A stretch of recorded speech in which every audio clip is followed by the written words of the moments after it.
Birziklatzea ez da gure lana, horretarako tasa bat ordaintzen dugu.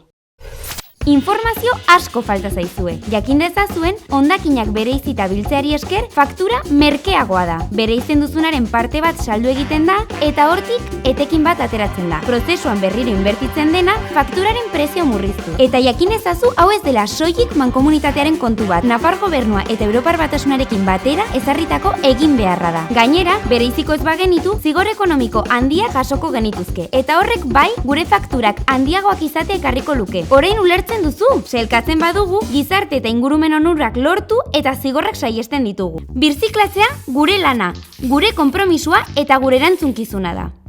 Amai dezagun iraganeko mitoekin, etorkizunean pentsatzen hasi gara.